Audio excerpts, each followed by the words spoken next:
বাংলা ভাষা এবং সেই সঙ্গে এসআইআর বিতর্ককে সামনে রেখেই কিন্তু তৃণমূল কংগ্রেস সাংসদরা আজকে অভিনব প্রতিবাদ করেছেন। হাতে জয় বাংলা ব্যাজ পরে তৃণমূল সাংসদরা অভিষেক বন্দ্যোপাধ্যায়ের নেতৃত্বে আজকে বিক্ষোভে সামিল হন। একেবারে সুর ক্রমশ চড়াচ্ছেন তৃণমূল সাংসদরা। অভিষেক বন্দ্যোপাধ্যায়ের নেতৃত্বে তৃণমূল সাংসদরা ক্রমশই সুর চড়াচ্ছেন। একদিকে এসআইআর নিয়ে আলোচনার দাবি তৃণমূল সাংসদদের, আর অন্যদিকে বাংলা ভাষা ইস্যুতে ক্রমশই সুর চড়াচ্ছেন তৃণমূল সাংসদরা। বাংলায় এসআইআর হবে না হুঁশিয়ারি দিয়েছেন অভিষেক বন্দ্যোপাধ্যায়। এসআইআর ইস্যুতে সংসদে আলোচনার দাবি তৃণমূল সাংসদদের। অভিষেক বন্দ্যোপাধ্যায় তিনি বলছেন বাংলায় এসআইআর হবে না এই হুঁশিয়ারি। একই সঙ্গে যাতে এই বিষয় নিয়ে সংসদে আলোচনা হয় সেই দাবিও জানানো হচ্ছে। আলোচনা হোক এই বিষয়ে, এমনই বলছেন অভিষেক বন্দ্যোপাধ্যায়। কলকাতায় ফিরে অভিষেক বন্দ্যোপাধ্যায় ঠিক এই বিষয়ে কি বলেছেন শোনাবো। বেসিক্যালি বাংলায় এরা টেস্ট করে ট্রায়াল করে দেখে নিয়েছে। 2014 ক্ষমতায় আসার পর থেকে প্রত্যেক নির্বাচনে বিজেপি বাংলায় হেরেছে। এখন এত শ্রম দিয়ে এত ডেলি প্যাসেঞ্জারি করে দিল্লি থেকে মধ্যপ্রদেশ থেকে গুজরাট থেকে নেতা পাঠিয়ে পরিশ্রম করে তো লাভ নেই। মানুষ ভোট দিতে গেলে তো বিজেপির বিপক্ষে পড়বে, এটা তো বিজেপি দেখেছে। তাই ভোটাধিকারটা কেড়ে নেওয়ার একটা কৌশল হচ্ছে এসআইআর বা স্যার। ইয়েস স্যার বলে যারা নির্বাচন কমিশনের মতো প্রতিষ্ঠানকে বিক্রি করে দিয়েছে, আমরা তাদেরকে বলছি নো স্যার, এসআইআর বাংলায় হবে না।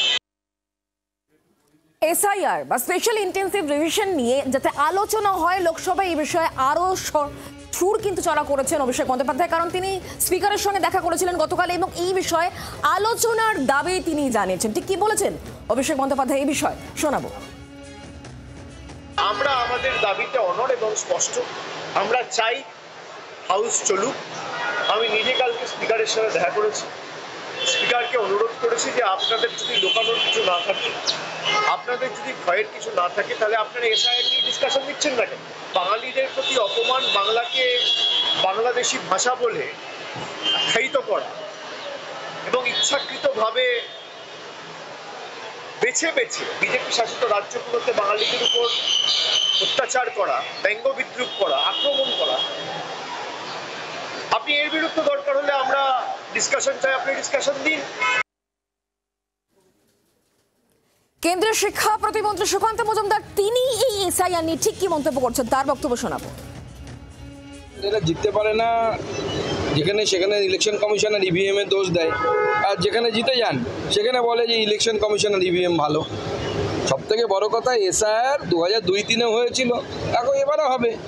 এসআইআর আটকানোর একটা উদ্দেশ্য হচ্ছে একটাই, সেটা হচ্ছে যেন তেন প্রকারেণ বাংলাদেশ থেকে ঢোকা যারা ভারতীয় নাগরিক নয় সেই সমস্ত মুসলমান এবং রোহিঙ্গা মুসলমানদেরকে ভারতীয় ভোটার লিস্টে যেন পার্মানেন্ট করা যায়, সেই প্ল্যানিংয়ে এরা চলছে। এদের উদ্দেশ্য একটাই। শোনাবো বিজেপি সাংসদ শ্রমিক ভট্টাচার্য, তার এই বিষয়ে কি বক্তব্য, তিনি কি বলছেন এসআইআর নিয়ে শোনাবো। তৃণমূলের দলের যে এজেন্ডা, সেই এজেন্ডাটা এসআইআর এর পরিপন্থী। তৃণমূলের এজেন্ডা বাংলাদেশি জেহাদি রোহিঙ্গাদের, মৃত ভোটারদের, ভুয়ো ভোটারদের নাম নিয়ে নির্বাচন করা। আর নির্বাচন কমিশনের এজেন্ডা হচ্ছে পশ্চিমবঙ্গের মানুষকে আগামী নির্বাচনে একটা ত্রুটিমুক্ত ভোটার লিস্ট উপহার দেওয়া। তো স্বাভাবিকভাবেই সেটা মানা তৃণমূলের পক্ষে সম্ভব নয়। মানে একসঙ্গে যে জগন্নাথদেবকে সাক্ষী রেখে ওই বঙ্গোপসাগরে বিসর্জন হবে ব্যাপারে কোথাও কোনো সন্দেহ নেই।